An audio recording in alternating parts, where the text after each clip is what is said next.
오늘은 세종사이버대학교의 강병욱 교수님을 초대했습니다. 안녕하세요. 안녕하세요. 강병욱입니다. 네, 저는 주식 투자가 처음인데요. 시리즈의 저자이기도 네. 한데요. 요즘 그 올해 들어서 주식 투자 붐이 확 일어났잖아요. 그렇습니다. 그래서 네. 동학개미라고도 표현하는 신규 그 초보 투자자들이 급증을 한 해인데 네. 이런 분들이 어떤 관점에서는 뭐 유튜브라든가 여러 가지를 통해서 되게 스마트해진 그런 상황에서 들어왔다 뭐 이런 얘기도 있고 네. 너무 초보인데 알지 못하는데 과감하게 투자한다 이런 얘기도 있고 네. 어느 쪽 이런 상황에 대해서 어떻게 생각하시나요? 일단은 이제 동학개미 운동이라고 하는 것이 벌어지게 된 배경부터 좀 살펴보면 이게 학습 효과가 있는 거거든요. 우리가 이제 좀 돌이켜보면 1600년대 초에 이 네덜란드에서 동인도 회사가 이제 만들어집니다. 이 동인도 회사라고 하는 것은 이제 인도나 중국하고 교역을 하기 위해서 만들어진 네. 그 이제 해상업체가 되겠는데 이 동인도 회사의 주가가 올라가요. 그러다 보니까 사람들이 동인도 회사의 주식만 사면 내가 그 수익을 낼 것 같은데 그러지 못하는 상황들이 이제 생긴단 말이에요. 왜냐면 주식 수도 작고 또 그건 이제 과점화돼 있고 그러다 보니까 사람들이 그냥 바라만 보고 있던 그런 상황이 되겠는데 어쨌든 이제 그 네덜란드라고 한 나라가 해상 무역을 통해서 이제 국부가 쌓입니다. 그러다 보니까 사람들의 주머니가 좀 따뜻해지거든요. 그래서 이 이유 때문에 발생한 것이 바로 이제 튤립 투기로 우리가 이제 볼 수가 있는데 우리도 최근에 보면 아주 가까운 그 예를 보면은 2007년, 2008년에 세계적인 금융위기가 있었잖아요. 네, 그랬죠. 그때 이제 주가가 확 떨어졌었는데 그 다음에 뭐 막대한 양적 완화라든지 이런 유동성 공급을 하면서 올라왔어요. 그리고 또 최근에 보면 또 하나 그 사람들 내리에 남아 있는 것이 바로 이제 코인 투자 아니겠습니까? 코인 투자도 굉장히 큰 버블을 일으켰고, 네, 그랬죠. 그리고 이제 부동산으로 와 보면 부동산 시장에서의 또 갭 투자. 그러다 보니까 유동성이 많아지고 어떤 그 투기적인 현상이 벌어졌을 때 돈들이 한번 확 몰리는 이런 것들이 바로 이제 이 학습 효과를 가져와서 동학개미 운동이 이제 벌어졌다라고 이제 볼 수가 있겠는데. 사람들이 이렇게 투기적인 그 일이 벌어지게 되면은 앞뒤를 가리지 않고 들어오는 게 이제 일반적입니다. 네. 그러다 보니까 물론 이제 잘 준비가 된 개인들도 있겠죠. 왜냐면 개인이라고 하는 것이 스펙트럼이 굉장히 넓지 않습니까? 그래서 일부는 잘 훈련된 사람들도 있을 테고 그렇지 않은 사람들은 이제 뭐 신문이라든지 아니면 다른 사람들의 전언을 듣고 들어왔을 수도 있고 그래서 조금 저는 개인적으로 보면 좀 위험한 그런 상태로 일단 인식을 하고 있습니다. 네. 일단은 그 많은 분들이 뛰어들면서 내가 돈을 잃을 거야 라는 생각은 안 하잖아요. 절대 하지 않죠. 만약에 돈을 잃을 거라고 생각했으면은 적금에 갔겠죠. 근데 그렇게 잃지 않기 위해서는 정말 많은 어떤 학습, 훈련이 필요한데 네. 그게 이제 지금 없는 상태에서 들어온다 이렇게 보시는 거죠. 그런 것들이 이제 지금까지 이번뿐만 아니고 주식시장이 존재하는 그런 상황에서는 반복적으로 나타나는 일로 이제 보셔야 될 것 같아요. 여기에는 사실 개인 투자자라고 하면은 우리는 이제 잘 모르는 사람들만 있을 거라고 생각할지 모르겠지만 잘 교육이 된 박사급들도 들어와서 그 돈을 잃고 나가고 또 하물며 대학에서 이 경제를 가르친다든지 경영을 가르치는 교수들도 들어와서 손해를 보고 나가는 것이 바로 이 시장이거든요. 그러니까 다양한 인간 군상들이 있는데 잘 훈련되지 않으면 여기서 잘 된다라고 하는 것은 나중에 다시 한번 설명을 드리겠지만 그렇지 않으면 조금 어려운 그런 국면을 맞을 수도 있겠다 생각이 됩니다. 네. 근데 이제 마침 그 데이터를 보면은 올 3월 달에 많이 폭락을 했을 그렇죠. 때 그때 이제 개인 투자자들이 확 들어온 걸로 지금 나오잖아요. 그렇습니다. 예. 기관이나 외국인은 막 팔아제끼는 상황에서 그걸 다 받으면서 그래서 지금 수익률이 좀 좋다 이런 얘기도 있거든요. 일단 처음에 참여했던 사람들은 수익이 나 있겠죠. 그러니까 그리고 이제 그것은 제가 볼 때는 평균적으로 그렇게 수익이 나 있는 거죠. 왜냐하면 주가가 1400포인트까지 떨어졌다가 다시 2400까지 올라오는 과정에서 보면은 그 지수로만 보면 다 수익이 나 있는 그런 상황일 텐데, 안을 좀 자세히 들여다보면은 수익이 난 사람과 그렇지 못한 사람이 공존하는, 평균적인 수익이니까 누가 수익을 냈으면 누군 손해를 본 그런 상황이 벌어질 수도 있겠다는 생각이 좀 듭니다. 네. 그러면 요즘은 뭐 정보의 과거에는 이제 뭐 기관이라든가 이런 쪽은 좀 정보를 개인보다는 여러 군데서 좀 고급 그렇죠. 정보를 많이 받았잖아요. 예, 예. 근데 이제 지금은 뭐 유튜브라든가 여러 가지 SNS를 통해서 이게 정부의 비대칭성이 사라졌다. 그래서 이제 개인들이 투자하기 아주 유리한 상황이다. 이렇게 생각하시는 분들도 있거든요. 그건 제가 볼 때는 조금 오해가 있는 것 같아요. 왜냐하면 정보라고 하는 것은 항상 비대칭 구조가 이제 생기게 되는데, 물론 이제 제도적으로 공정공시 제도라든지 이런 것들이 많이 돼 있죠.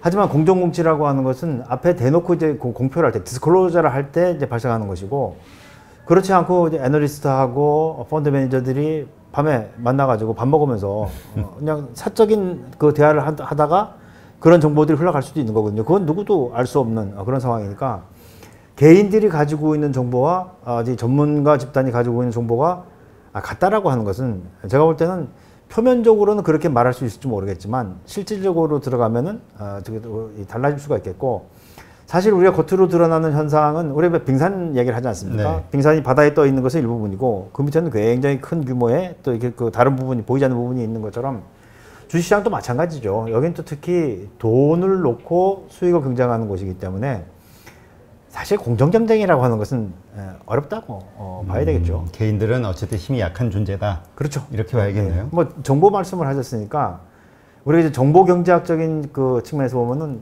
내가 가지고 있는 정보가 가치가 있으려면 내가 가지고 있는 정보와 다른 사람이 가지고 있는 정보가 달라야 되거든요. 그리고 내가 가지고 있는 정보가 더 정확해야 돼요.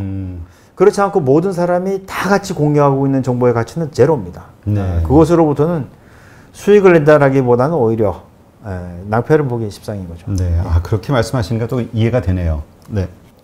그런데 이제 재밌는 거는 뭐가 있냐면, 똑같이 잘 몰라요. 근데 네. 어떤 사람은 같은 시기에 투자를 했는데 이익을 보고, 어떤 사람은 손해를 보고, 이게 다 갈린단 말이죠. 이런 차이는 어디에서 크게 발생이 된다고 보시나요? 글쎄요, 아까도 말씀드렸지만 개인 투자자들은 이제 다양하게 있으니까, 뭐 누가 더 많이 벌 수도 있고 덜 벌 수도 있고 그런 상황이 될 텐데, 일단은 먼저 투자한 사람과 뒤에 따라간 사람의 차이가 있을 것 같습니다. 네. 그래서 이제 우리 게임 이론에 보면은 흔히들 많이 하는 얘기로 바보 게임 있지 않습니까? 네. 누가 더 바보인가라고 하는 것은 누가 더 상투를 잡느냐 하는 건데, 네. 많이 올라간 종목들을 서로 주고받아요. 주고받는데 내가 제일 마지막에 바보는 아닐 것이다 라고 생각하는 사람들이 계속해서 이제 비딩을 하게 되는 그런 상황이 될 텐데, 일단 제일 꼭대기를 잡은 사람들이 나오게 되죠. 왜냐면 벌써 종목별로 보면은 정점을 찍고 조정을 받는 종목들이 많이 나오게 되니까 그런 부분들이 있을 것 같고요. 그 다음에 이제 항상 투자의 성패는 이 경제 이해력의 싸움이라기보다는 심리에 있다라고 저는 개인적으로 봅니다. 심리적으로 누가 더 강건하냐, 여기에 따라서 성과가 날 텐데, 사람들이 이제 투자를 하다 보면은 실패하는 원인 중에 하나가 급해져요. 그러니까 삼성전자를 산 사람들은 잘 산 거죠. 일단 뭐 종목으로 보면요, 우리나라 최고의 기업이고 그만큼 좋은 그 주식이 없지 않습니까?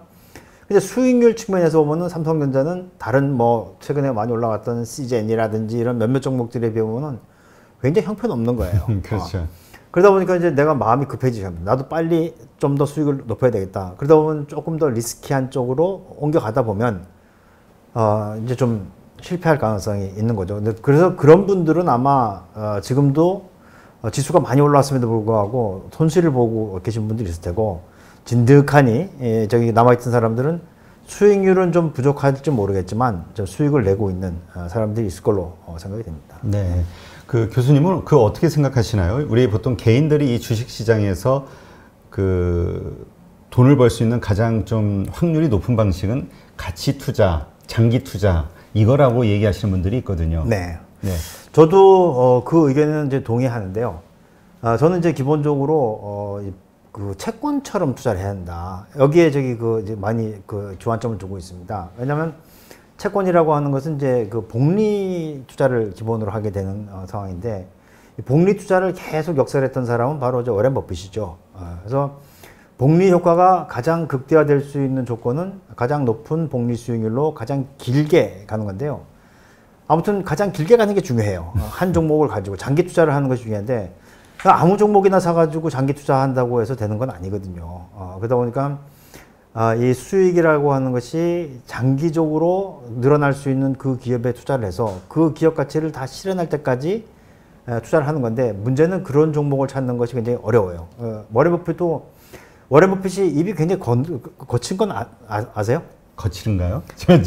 그렇게는 생각을 안 해봤어요. 워렌 버핏은 주식에 대해서는 입이 굉장히 거칩니다. 그래서 이제 어떻게 얘기를 하냐면, 주식시장에는 극소수의 살만한 종목과 나머지 쓰레기가 있다. 이렇게 얘기를 해요. 근데 제가 한 번은 이제 그 일반 투자자들이랑 같이 대화하면서 웬만하면 쓰레기 같은 종목을 투자하지 마시고 좀 좋은 주식을 투자하시라 했더니 사람들이 술렁술렁한 거예요. 그래서 왜 그런 거 봤더니 자기 종목을 쓰레기라고 했다는 거예요.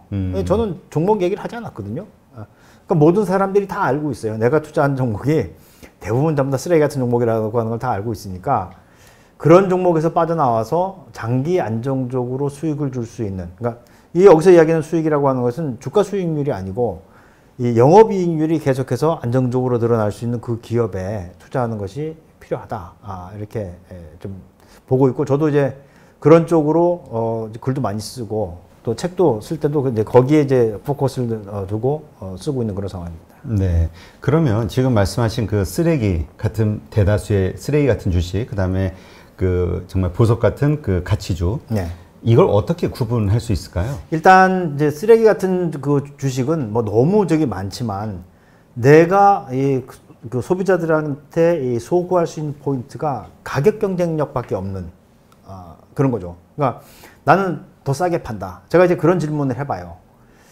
두 가지 종류의 저기 그 주식이 있는데 하나는 나쁜 물건을 비싸게 파는 기업이 있고 하나는 좋은 물건을 싸게 파는 기업이 있습니다.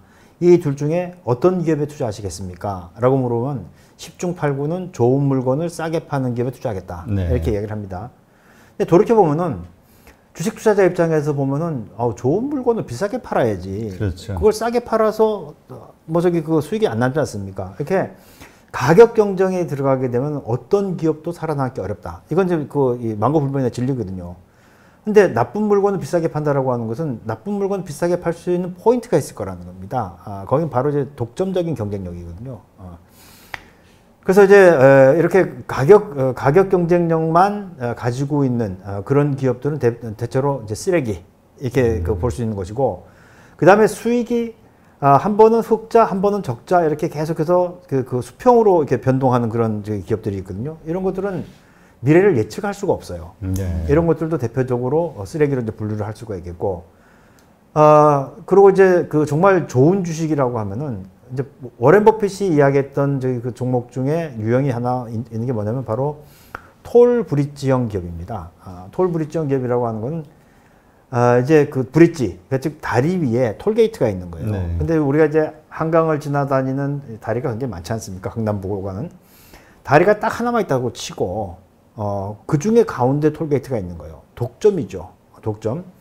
근데 버핏은 이제 독점에만 저기 그 신경을 쓴 게 아니고 이 기업이 가지고 있는 특성이 뭐냐면 독점력을 가지고 있더라도 내가 미래의 영업을 위해서 추가 투자를 하지 않는, 즉 이 자본적 지출을 하지 않는 그런 기업에 좀 주목을 하고 있는 거죠. 왜냐하면 미래 사업을 하기 위해서 내가 영업 비용을 쓴다든지 하게 되면 이제 그 프리캐시가 많이 줄어들게 되거든요. 예를 들면 삼성전자가 지금 이야기되는 것은 3분기에 한 10조 정도의 영업이익이 발생할 것이다. 네. 이런 저기 컨센서스들이 좀 나오고 있지 않습니까? 그러면 이제 딱 맞지는 않겠지만 올해 중에 뭐 삼성전자의 영업이익이 예를 들어서 한 30조 정도라고 이제 가정을 하면, 근데 삼성전자가 이제 뭐 앞으로의 투자를 하기 위해서 반도체 증설을 하고 그다음에 스마트폰 개발을 하고 하는 데 있어서 한 15조 정도를 갖다가 자본 지출을 했다고 이제 가정을 하면, 우리는 머릿속으로는 삼성전자가 30조짜리 기업이라고 생각할지 모르겠지만 실제로 삼성전자가 운영할 수 있는 프리캐시는 15조밖에 안 되는 거예요. 네.